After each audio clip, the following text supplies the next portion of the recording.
Well, good morning, good afternoon. I think we got a minute between each. How's everybody doing today? Are you ready for all kinds of Batman? Batman for all seasons? Good.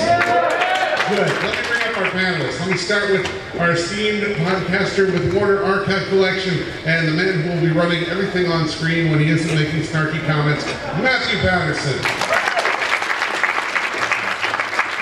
His partner in crime and Lord knows what else, fellow podcaster and digging through his bag, Ferranti.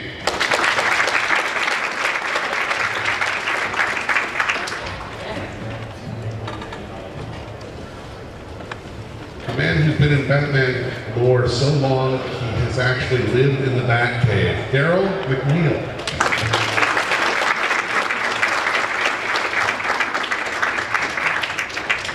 Respected and noted and renowned author, producer, writer.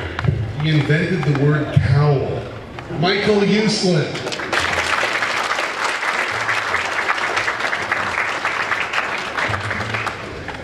The man behind, well, one of the men behind, producer of Batman Brave and the Bold. You've seen many of his DC Universe animated films. James Tucker.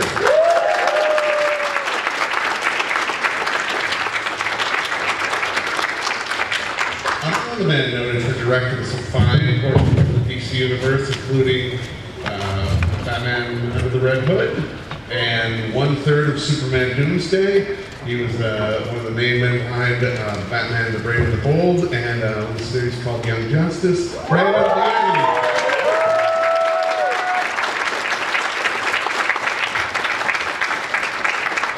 This worked on yesterday. What happens when I say Mass Effect?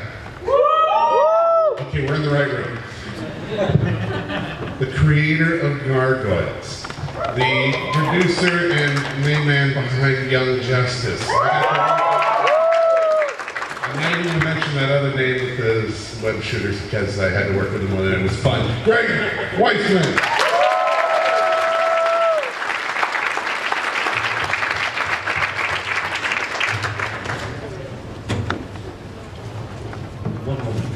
Seated with, and I'm Gary Mariano, your humble moderator and plaything. These gentlemen all have collectible DC Batman 75 hats. There were only 150 of them made.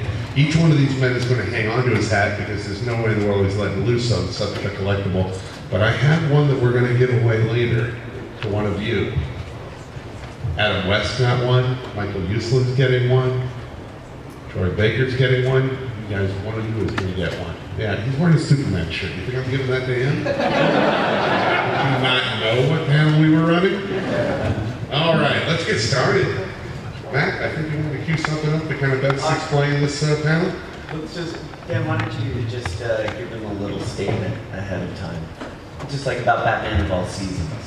Well, we're here to explore not the mainstream Batman, but the other iterations of Batman that have occurred throughout the media. And a gentleman by the name of Bat-Mite actually put it best on an episode of Brave and the Bold. So let's start with a cold open. This is a dream of mine because when I saw this, I thought, how cool would this be to show at Comic-Con?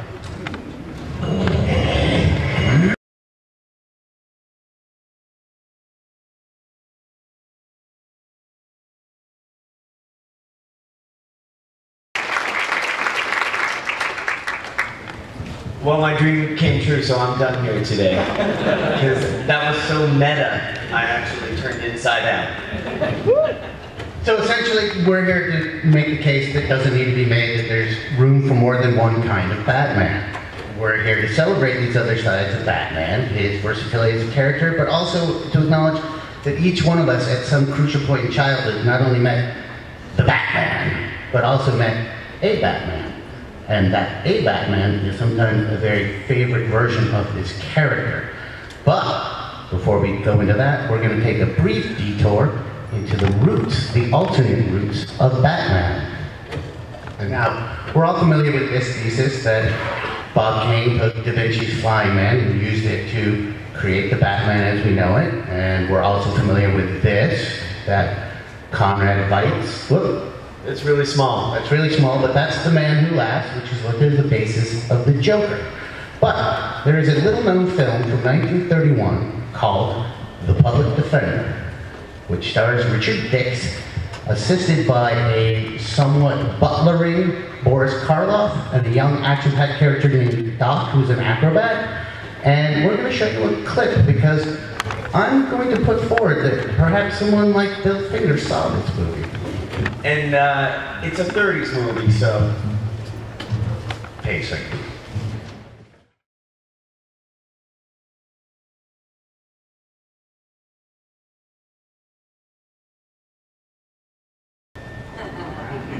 that's a little, I don't know, Bruce Wayne-ish? Yeah, that happens to be a millionaire playboy who's secretly fighting crime while talking about it with his commissioner friend. And he leaves a card at his victims' houses saying the reckoner will come calling tomorrow at midnight. And then in a sequence that is very much parallel to the Joker's first appearance, we see a rich criminal freak out in his living room as the clock gets closer and closer and closer to 12. And then, of course, the reckoner strikes. So anyway, little alternate route there for your interest. Do we want to talk about favorite Batman? Let's kick it up to the panel. So let's just kind of work our way down and talk about, you know, who is your favorite Batman? Should we start at the Greg end or our end? Started that we've talked too much. Exactly. Your favorite incarnation of Batman? It's just, Greg? Well,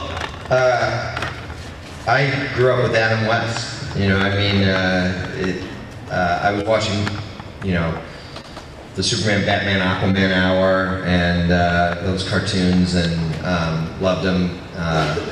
But you know, the Batman that, and I read comics too. But the Batman that, you know, sort of most exemplified my childhood was Adam West, and I was young enough that I had no idea that it was camp. It was very exciting, and it would end on a cliffhanger, and you'd come back the next day and see the next half hour. And I thought it was really cool, particularly when Green Hornet guest starred. You know, it took me years to realize that it was silly. But that's sort of where I started out. Brandon? I can't really list a favorite. I mean, my way into the DC universe was Super Friends, so that was my first Batman. And then I think shortly after I was watching those, I think I was catching reruns of the Adam West show. So those were my first two experiences with Batman. And later, as things progressed, got darker. Frank Miller Batman caught my attention, and from then on, I became one of those guys in the audience in the Bat-Mite clip. And Batman had to be dark from then forward. It wasn't until later when I got to start working on it at Warner's and working with James on Breaking the Mold that the ice broke and really started enjoying it. He programmed you. Yeah, he programmed me. Well, clearly, I made Breaking the Mold, so of course Adam West was my first Batman. And I never did catch it being camp, so I don't know what you're talking about. It's deadly serious. I still want, you know, I'm waiting on my, you know, Blu-ray to come in the mail in November. And I'm on the features, by the way. November 11th. November 11th. Deluxe set. Gary. James, you can come over to Jim Lee's office with me on a weekly basis. We're going to start watching episodes. Oh, yay. Kind of give clip notes, but anyway. So no, Adam West, then Filmation Batman, which was basically Adam West. Super Friends came along. By then I started slowly getting out of the aura of West, and, you know, became around the age 15, I lost my sense of humor, so, and then regained it in college with the help of some, anyway, Adam West, that's my guy. You had a visit from Bat-Mite at college? I had Bat-Mite, several visits, yes. Someone has a tape of me reenacting a whole episode with, you know, Lynchburg lemonade and some Jack Daniels. But anyway, blackmail material. But anyway. There is no incarnation Michael Uslan hasn't seen or invented, so which is your favorite? Well, as you can tell, I'm of a different age group than the other guys up here. I was reading comic books in the 50s and 60s into the early 70s as I was growing up. So I first experienced Bat Genie, Bat Robot, Bat Baby, Ace the Bat Hound, Bat-Mite, Batwoman, Bat this, Bat that. And I was 15 years old and a real hardcore comic book fanboy who had a collection going back to Batman #1, and my detective comic collection started at 45. So I knew about the darkness and how Batman was originally created. I might be one of the very few people here at the entire convention who actually met and knew Bill Finger, Bob Kane, and Jerry Robinson, and have had great opportunities to talk to each one. So for me, you've got to understand, this was the true Batman because this to me was what was created in '39.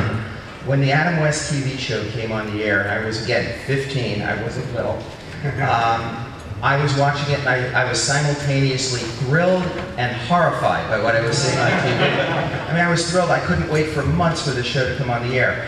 It starts, the opening animation's great, kind of looks like Bob Kane, Jerry Robinson art. The sets were really elaborate, it was in color, the car was really cool. But then I was horrified because I realized that this was a joke and that the entire world was laughing at my Batman. And here's the difference, and this is why the show is great today, and you'll see me in the DVD collection on the bonus features, and I actually wrote the introduction to the DC Batman TV collection. I appreciate it now. But back then, it was the only context the general public around the world had for Batman. There was no other cultural reference they had, so they only knew him as the funny guy with the potbelly and the pow zaps and whams. And that's what really got to me. So the night, January '66, that I saw that, I made a vow. It was like a young Bruce Wayne vow, except my parents were safe upstairs in the kitchen. And I said, somehow, someday, I've got to show the world what the dark and serious Batman looks like, the creature of the night, and somehow have to find a way to eliminate from all the newspapers and magazine writers in the culture those three little words, pow, zap, and wham. And that's what kind of set me on my path.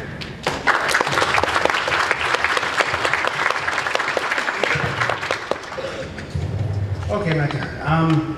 Basically, I started, I was a big fan of the Adam West TV show. I was 8 years old at the time when it was running, and we would go to school every Thursday morning going, see, I did the Batman, how did they get out? With all the cliffhangers and everything.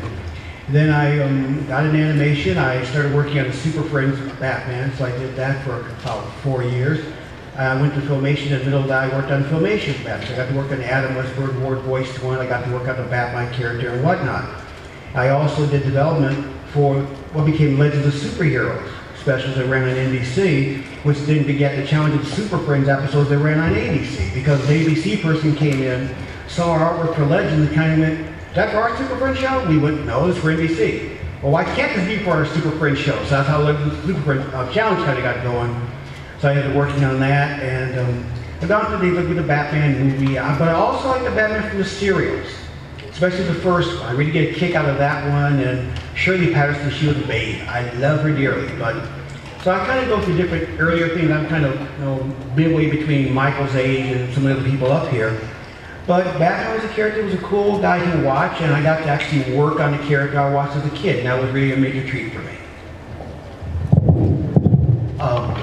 We have some slides that illustrate some of the things these gentlemen have been talking about, and while my colleague cues up the slides, I will say that although I was a big fan of the Adam West Batman, my first real Batman that gelled in my mind was the comic book Brave and the Bold with its crazy continuity, and a story by Frank Robbins, which we'll have a slide from Batman 250, which I read off the newsstand at the age of 8, called The Batman Nobody Knows, in which Batman takes 4 kids camping, and each kid tells him what the Batman is, and it's 4 very different visions of Batman. So then Bruce shows up. There's Batwing. Batwings then, who later now exists in the DCU as Batwing. Anyway, then Bruce Wayne shows up dressed as Batman to show these 4 kids what Batman really looks like, and they all look at him and say, oh, come on, Bruce Wayne, you're not Batman. Batman doesn't look like that. Nice costume. Anyway, very pivotal, seminal story for this sort of like how Batman becomes a legend, which is sort of what we're talking about here. And now, Matt, you want to run through the Batman of Many Nations? Yeah, I mean, I'll just say that I was a snobby kid, and I was into alternative comics, but then they had to be black and white. But then I saw Frank Miller's Dark Knight, and I went, oh. And then both Batman existed simultaneously in my head. I'm still okay. Anyway, here's Batman of All Nations. See, there's a Batman for every nation. These are the characters that Grant Morrison would later seize upon for his groundbreaking Batman run. A little more innocent incarnation, but you see the idea that there are many different kinds of Batman. Here's one. Bat Hombre. Bat Hombre. This is for real. Bat Hombre, unfortunately, turned out, as you can see in his thought bubble, to be a villain. So Batman had to impersonate Bat Hombre to save the day. Yeah, but this is the crap I had to read when I was a kid. But that's why I said they're both in my head, and I love them all. I love this. There's Batman on a horse, which is kind of like Kill the Bat Hombre. I think Frank Miller read this. I just like this because this is like the Hall of Bat costumes, and I think DC should recreate this next year. Because who doesn't need the golden garb? Let's see. All right, let's look for our slides. Oh wait, one more. Batman from the Syria. And here's the Syria, which was mentioned earlier, which of course had a resurgence in the early 60s, which helped ignite the Adam West show, which we've all been talking about. And that Adam West show, in turn, helped ignite was revived in part, sort of, as the filmation New Adventures of Batman, which Daryl and Michael were both talking about. And let's run a clip, because it features some stuff.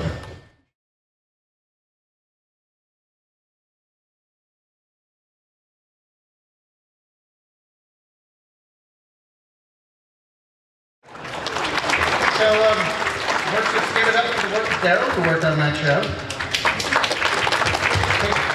Take a moment for some shameless self-promotion. You can view the New Adventures of Batman streaming on instant.warnerarchive.com. Try it for 1 month free. 1 month free. So now we're going to quickly, because Bat-Mite is sort of essential to this discussion. Daryl, you worked on the show. Why Bat-Mite? Because Lou wanted to do the part and we could afford him. That's why. So basically, New Adventures of Batman was a show that was the first mid-season Saturday morning cartoon. And in fact, Batman the live action was the first mid-season live action show that came in January of the year. They did everything they did seasons.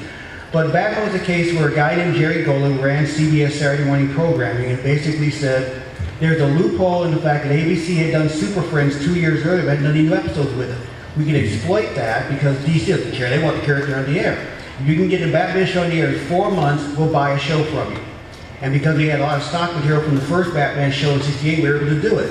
So he signed a deal in November, and the show got on the air in February. And I think about a lot of the current shows now, you got 2 years lead time to do this sort of stuff. I'm thinking, you wusses, we could do it in 2 months and get away with it. But Batman was a cool character because a lot of people like him, a lot of people don't. A lot of kids liked him. And we found he tested very well with the kids because he was a kid sidekick. He was the one who always wanted to help. All I want to do is help. And Lou would, he had fun doing the voice. He like a little trick thing to kind of make his voice rise higher forward, which later came when he did the voice of Orko for He-Man later on. But Batman, I mean, our show ran on the air for 2 networks in about 5 years. So, all right, we did pretty good. Are you guys aware of Christopher Nolan's version of Bat-Mite? No? You never will. I would so watch that. Now, I wanted to ask James, who on Brave and the Bold first brought up the idea of bringing Bat-Mite into that? Oh, I don't remember who. Must have been. Well, I think Mike Jelnick and I looked at each other and, it was mid-first season and we were running out of ideas already, so I know, Bat-Mite. We kind of said it at the same time.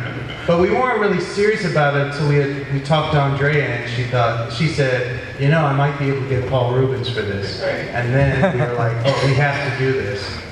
I just love that he's like the cube of Brave and Bold, you know, like so that you know, because we see the earlier Bat-Mite and it's just straight ahead, it's Scrappy Doo that flies, but then we get meta, you know, and that's why I love it. Okay, we're gonna show a clip from Legends of the Superheroes now.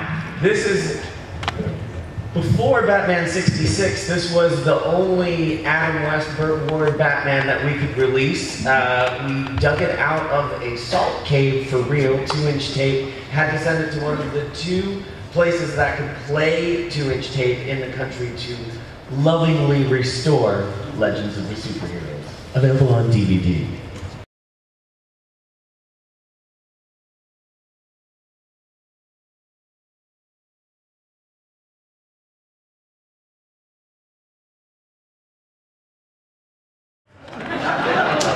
And that's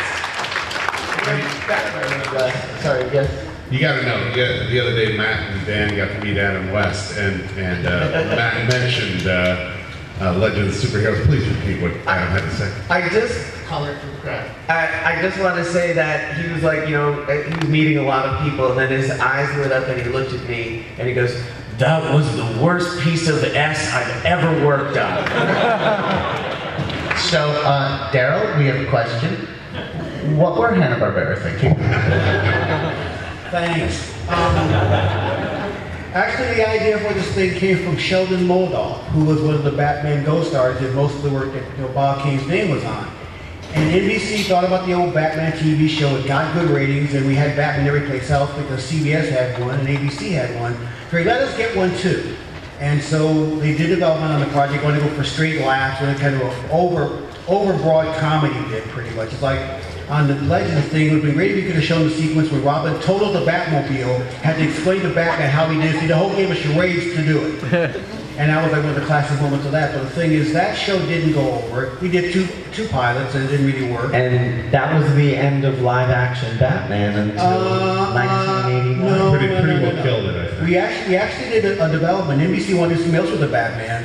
So we worked up a pilot script for a show doing the Batman in space. And the basic concept was that it was 20 years after the series, everybody was old, retired, dead, whatever. A meteor comes by the planet and makes all the villains young again. And then another meteor comes by and makes the heroes young again. So and another meteor comes by, do you hear me? And they're young again, right?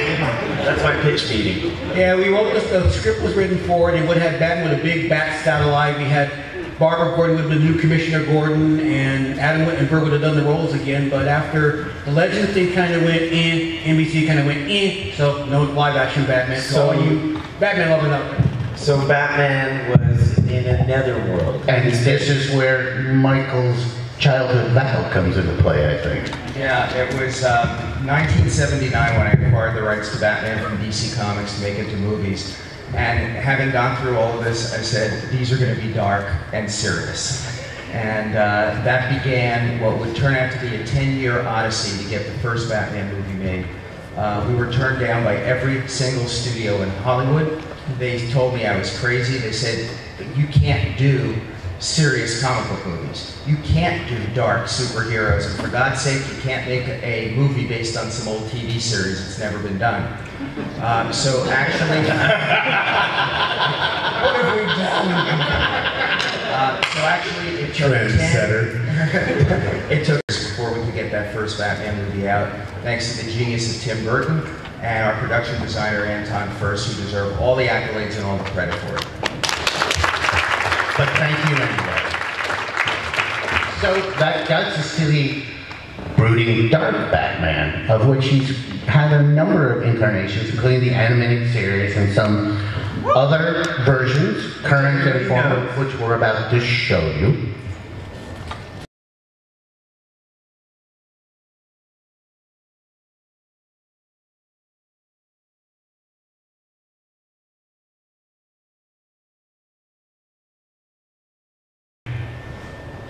Well, we'll show the next book. Yep. Because I designed them to go together and totally forgot.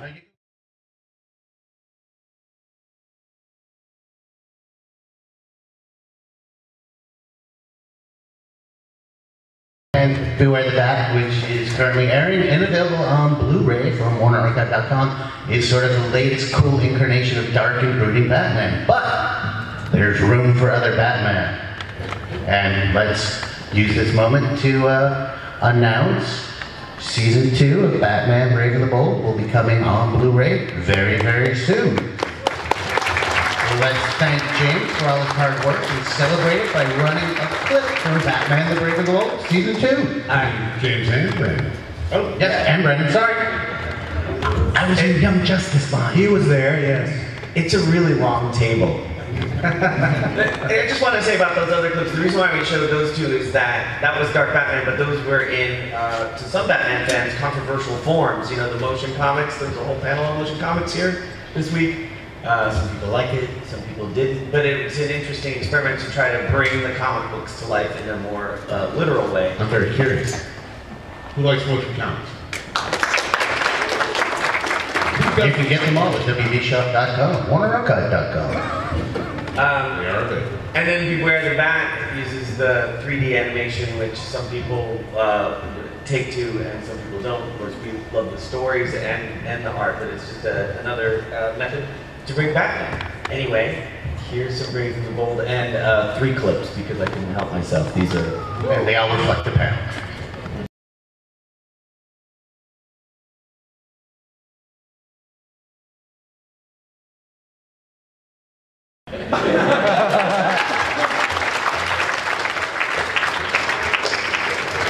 So you can readily see that Batman Brave and the Bold readily embraced all kinds of Batman. And I think if time permitting, Brandon and James, you want to unpack some of the Batman we just saw?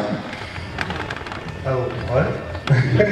Out of those cut, Cognitively.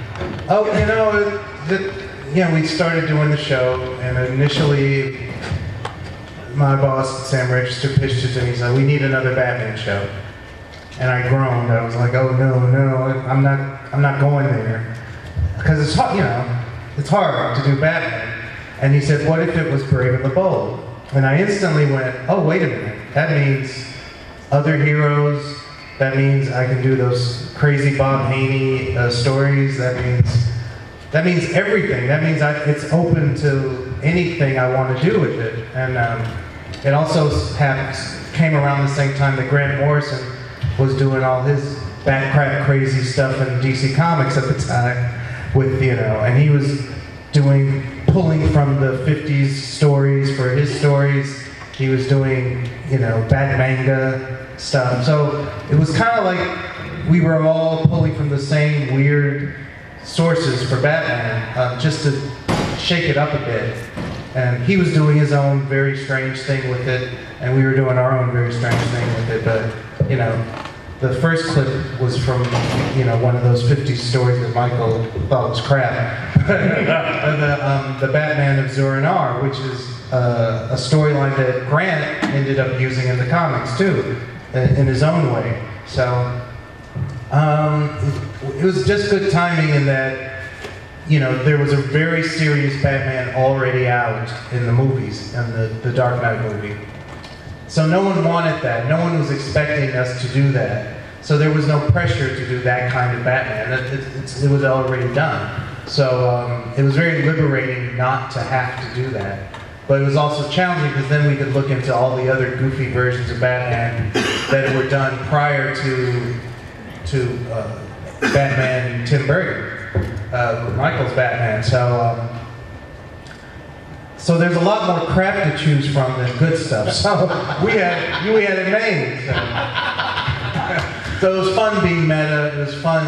I mean, I think of the show as being about Batman fandom. It's not really about Batman. We didn't really have stories that told you any more about Batman than you already knew.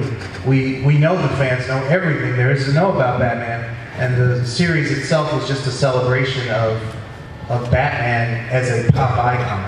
So that was our mentality going in. We did learn that Scooby has almost no self-control. Yeah, so do you know, it's very hard to get a modern day animation studio to draw that crappy.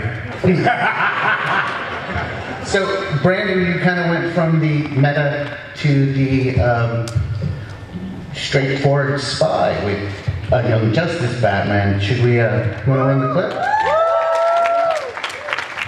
Why don't you guys, set up the Greg and Brandon set up the very different Batman we get in Young Justice, as well as the world of Young And in this Justice. clip, it's very Robin-y. I don't know what the clip is. So it's hard to set it up. This would be the clip that Brandon picked out. Oh, okay. Right, the only there's in the desert, they've lost their memories. Yeah, it's a good clip. I just talk a little bit about the Batman. I mean, I think we found a side of Batman that was a little more fatherly. That was something we hadn't really explored before. A mentor relationship with young sidekicks sort of defined our series, and really played out well with Batman, who sort of became a team leader who would hand out. He's like the assignments. Obi-Wan. Right.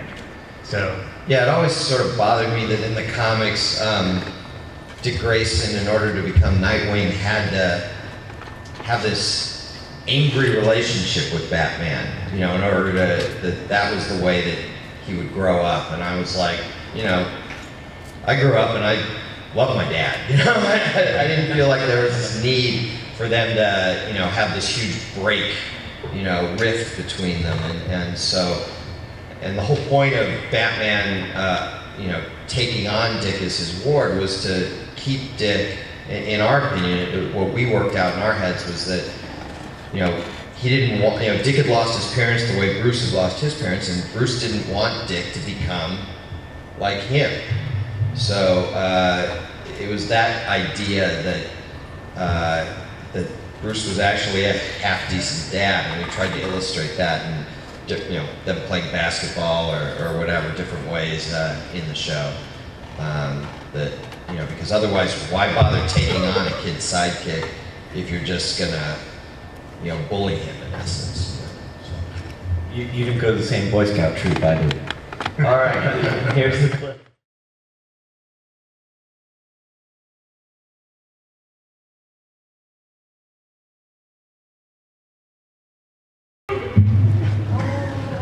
Hey guys, what I know we worked with Bruce Greenwood on Red Hood. Was that the motivation for getting into that?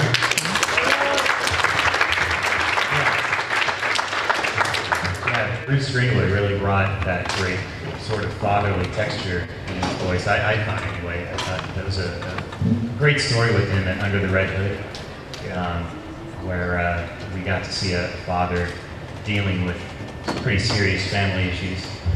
And he definitely had that weight to his voice. He could be the Dark Knight, but he also had a softness to his voice as well that I thought worked great as a father. So when Greg and I were discussing our Batman for Young Justice, it's just such a perfect fit. So, any Young Justice fans in the house? I think the gentleman on the far left have an announcement to make. Season 1 coming to Blu-ray. As of this very moment, it is now available for pre-order at wbshop.com. Young Justice Season 1 Blu-ray, the way it was meant to be seen. And we have some surprises, hopefully, coming up for you with the eventual release of Season 2. And just one thing about that clip and watching that and everything that we saw, what I liked here is that, it had the dark elements to it, but it also, they were kids, and they're light, and there's a lot of comedy. And that's a very interesting tone to strike that it doesn't really get hit upon too often. Will you stop touching yourself? That's how I get through the day. Now, I think we probably want to get to Q&A, but before we do, one of the other ways we bring this stuff to you, I'll take over. Thank you. As previously mentioned, is through our streaming service, instant.warnerarchive.com, where you can see crazy old movies, contemporary TV shows, cool things like Man for Uncle and Search, as well as the filmation Batman, with more coming in all the time. So we have, basically, if you want us to be able to keep doing stuff like this, we need your subscriptions. But the first month is free, so you can always let us down. It's like Netflix, but with weird stuff. The stuff you like. And here's a little quick look at those things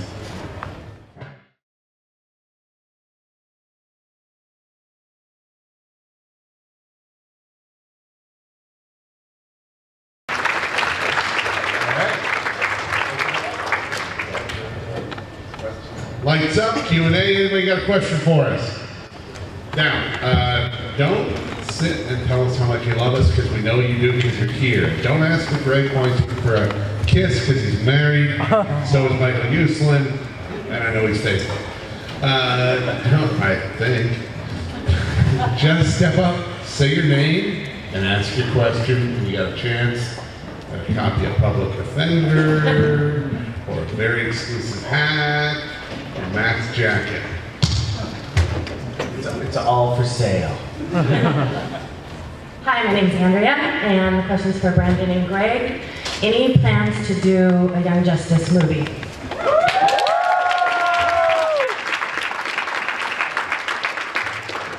We'd love to. No plans at this time, though. Yeah. Sorry. It's not up to us. Hello, my name is Curtis. I was wondering, this is a Young Justice question too. Why did it take why did it feel like 2 years just to show one season? Why did they get rolled out so? So let me rephrase the question again.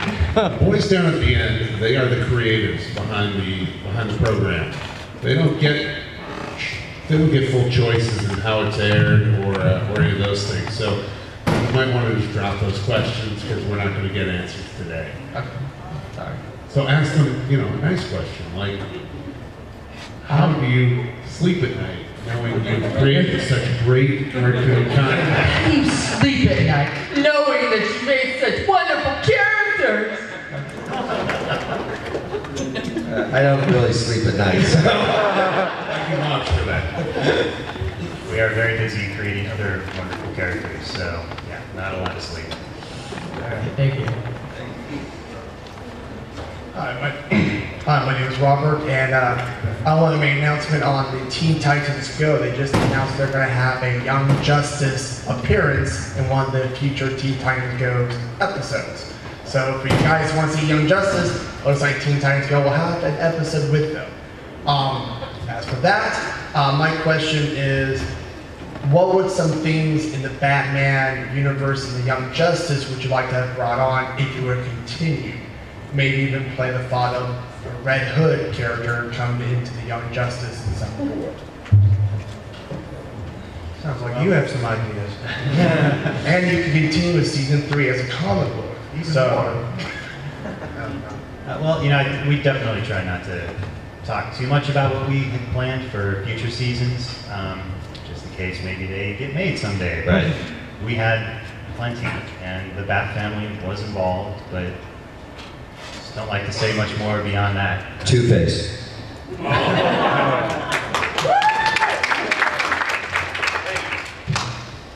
Hi, my name is Jed. My question is for Mr. Michael Uslan. I love watching all the special features and behind-the-scenes material and seeing you talk about Batman. It's very, very heartening to know you truly love Batman and you're the guy in charge, so thank you very much. My question is, what was the highest moment for you and the lowest moment in bringing Batman to screen live action? And is there any one Batman villain who hasn't been in the movies that you would like to see in a future Batman film? Thank you, sir. Thank you. That's a great question.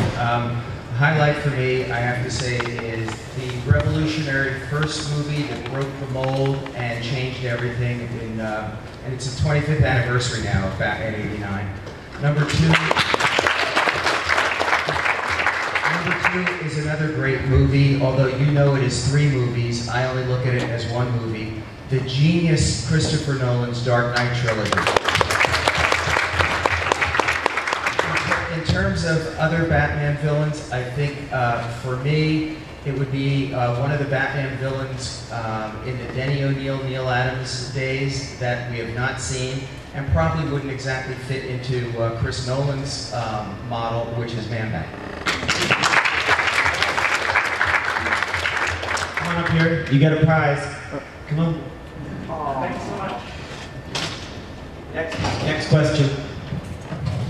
Hi, my name is Mary, and I was wondering if Warner Archive had considered adopting the Netflix model down the road. I know there's a huge library of things to get to, but if there could be original content or continuation of any of these wonderful shows.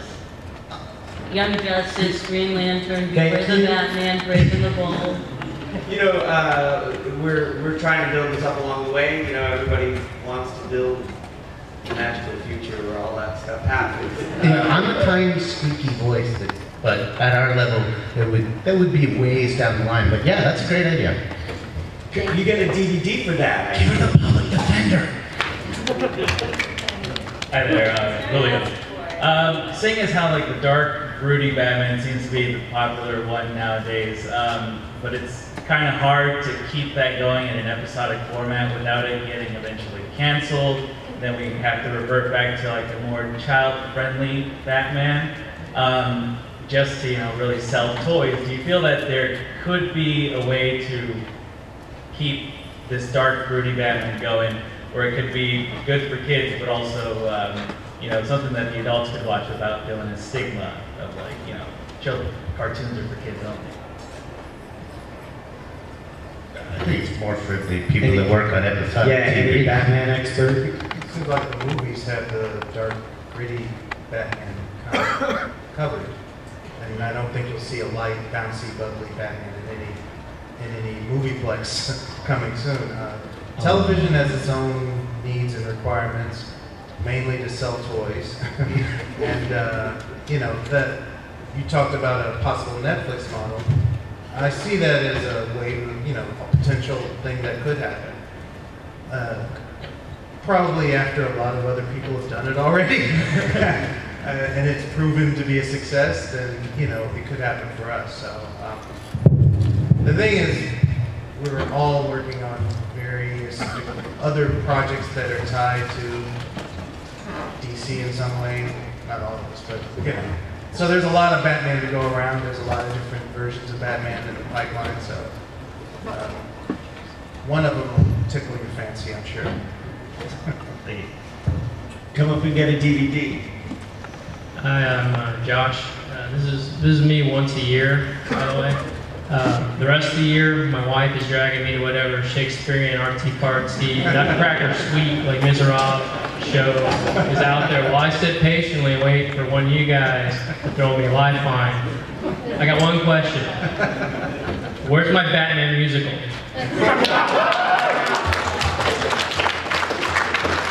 You mean live action, because I gave you a music. Yeah!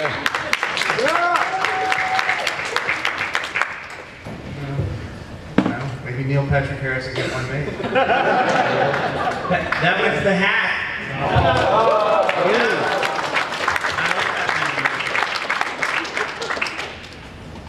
Hi, my name is Chris. It's an honor to be here. Michael, thank you very much for fulfilling that childhood vow. We all appreciate that. Okay. Real simple question. What's the most obscure bit of Batman trivia you know? He's been around for 75 years. What's something like no one else in this room knows? Well, for me, it's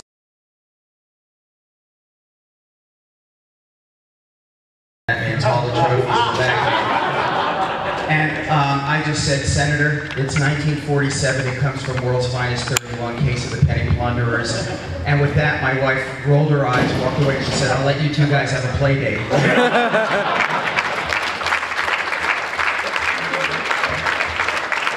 You get a DVD.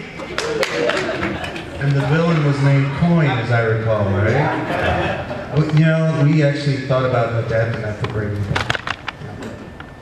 Now, sirs, if you do ever get the opportunity to continue Young Justice with another season, just so you know, there are many fans who will rejoice. And many producers who would rejoice. And my nephew, he is a huge Teen Titan fan, but he won't watch Teen Titans Go because he's grieving the loss of Young Justice so much. I mean, one thing that should get stated, because I see this particularly on Twitter all the time. There's some myth that Young Justice was canceled and replaced by Teen Titans Go. That's not the way it works. There's no reason not to watch Teen Titans Go as some kind of Young Justice protest. The two shows, the production of one show and the non-resumption of the other, had nothing to do with each other.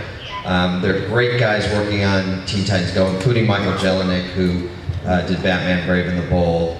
And yeah, and the Young Justice character is going to appear on Teen Titans Go, and right now it's the only place you can find him. So I want to dismiss that crazy notion that not watching Teen Titans Go will somehow bring Young Justice back. It just does not work that way. Teen Titans Go is a really fun show. Obviously, it's a very different show, very different tone, but that's a good thing. You don't want everything to be exactly the same anyway. So, I mean, it's just kind of silliness to reject one show. I mean, whether you like it or not, that's up to you guys, but to reject it because of our show is just really kind of silly. I'll pass that on to him. Greg, you love Twitter, don't you? I have a love-hate relationship with Twitter. I really enjoyed following you on Twitter. Yeah, at Greg_Weisman. You can watch me answer questions patiently for about 2 days in a row, and then watch me go ballistic for a day, and then apologize for a day, and then it all starts over. He created a hashtag called "Not Up to Us," and then I made it a "Noctopus." And I kept appending to his tweets. It was like a little creature you see, just to bring a little lightness to the proceedings. All right, you get a DVD. Oh, well, that wasn't my question. My question actually, but I love the DVD. All right, you can still get it. My question actually has to do with Batman and his utility belt. I love that Batman uses science, and he is theoretically could be any man, and Batwoman any woman.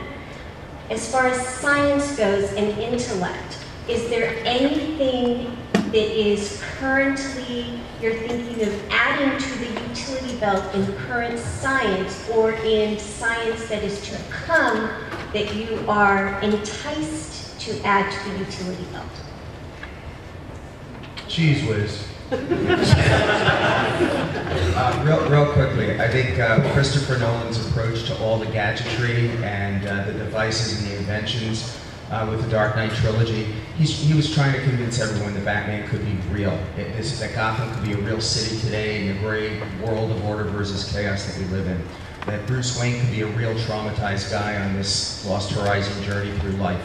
That the Joker could be a real homicidal maniac terrorist. But I think the big challenge was how do you convince everybody all the gadgets and technology is real? The guy's a genius. He hired Morgan Freeman to tell you it was real. And if Morgan Freeman says it's true, by God, it's true. And he played God. Yeah, that's even better. And if you asked a question before and I didn't give you a DVD, you can come up here. Hi, my name is Matt, and I'm wondering what are the odds in the future of seeing something like a Battle Royale or Hunger Games with Zeke, Wonder Dog, and Bat-Mite? I wish I had a show now. In 2 seconds. Oh, what? Can we see a Battle Royale in the future with Bat-Mite and Zeke and Wonder Dog or something? If I had a show now. I don't think they'll work in the DTVs though. But yeah.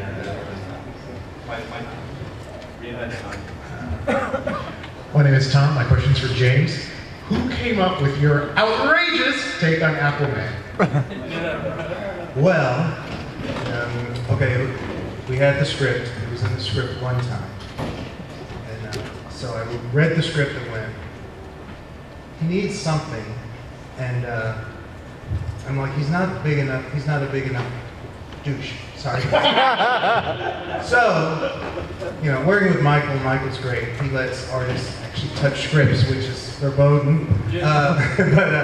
So I went through and I said, okay, every time he has a line of dialogue, end it with outrageous. So I put it in like 7 more times. Thank God I don't even know if I knew we had cast John DiMaggio at the time. Because, there was other people on the list and, he ended up getting the gig. And if it had gone to anyone else, that would have been 1 episode, 1 joke that probably wouldn't have played because John didn't do it. But instead, John did it and it became his catchphrase and that was it. So, yeah, thanks. Just FYI, it's 1 o'clock if you need to get to the next panel, but the next panel here is in here for another hour, so. Yeah. The next panel canceled, so I'm letting this part And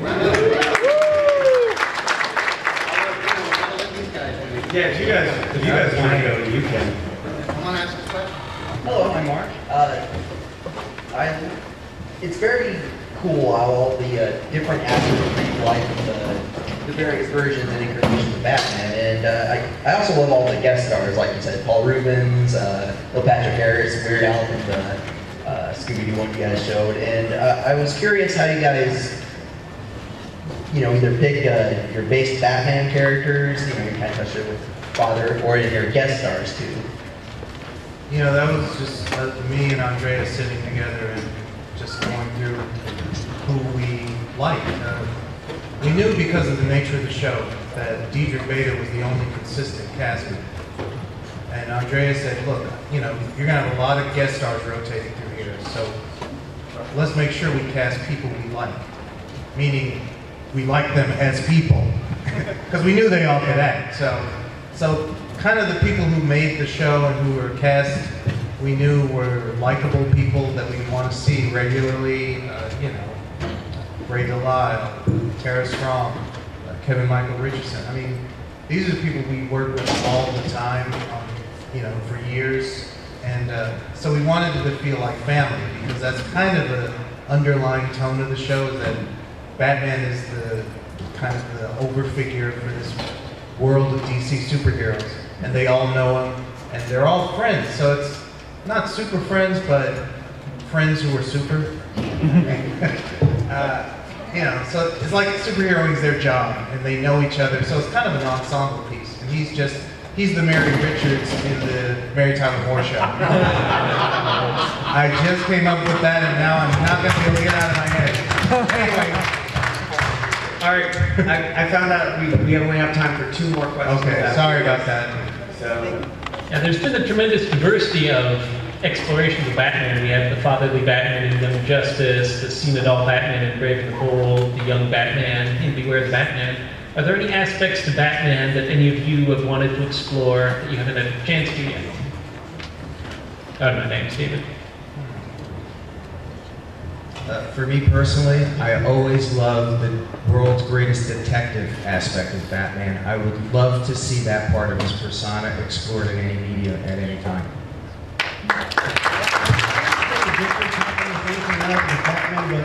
I'll say the Legends of Superheroes, I talked to Frank Gorshin, who played the Riddler in one of the segments, and he said he actually preferred playing the Riddler in that than any Batman episode he had done. Because he said he always felt Riddler was the smartest man in the room. And with Batman and Robin, it's kind of not hard to argue the point. But he never got the chance in the TV show to really kind of play the fact that he was so brilliant and so above everybody. So when he did Legends, he got to Sigmund Freud, Captain Marvin, Captain Melvin, when he called him and whatnot, and he really enjoyed chewing up to this, kind of went crazy with it. So I guess he found aspects of the Riddler that we did in Legends that he didn't find in the Batman TV show, which is why I like doing it so much. Also, master of disguise. That's an aspect of Batman you don't really get to do believably. Even in animation, we don't do it that often. So that'd be a nice thing to show. I'd love to get more into the psychology that he uses against criminals. It's really goes someplace dark, so it's hard to explore in children's television. But that would be a really cool element to expand on. Thank you. Thank you. Final question? Final question. Final question. As a kid, I was, like many, completely obsessed with Batman. So much so that I would look for any little rare appearance. I used to watch Benny Hill because they had one very specific, very British Batman joke on Benny Hill where Benny Hill came and dressed up as Batman. What is maybe the rarest or least seen iteration that you know that nobody else is aware of? I think for me it's the Superman radio shows. Batman was a co-star often on that show, and I don't think those recordings are generally available. I don't think the general public really understands that Batman was on dramatic radio quite a bit. I have a few of those because I'm a big radio geek. I got on his appearances and whatnot. For me, the rarest appearance would have been when they did some films for children's broadcasting back when Sesame Street was on the air. And he had films of Superman and Batman teaching kids things. I've been seeing those things like about, 40 years. That's probably the rarest I can think of. There's a PSA about equal pay. I loved that when I was a kid. And I never caught that it wasn't Adam West. I knew something was up, but and then I found out it was Dick Gautier, which I'm a huge fan of. Flash forward to 2 years ago, he's in a diner I'm in. And that's the first thing I say to him, "You were Batman for that PSA." I'm like, "Gee, you don't have a life." Thank you, Ben.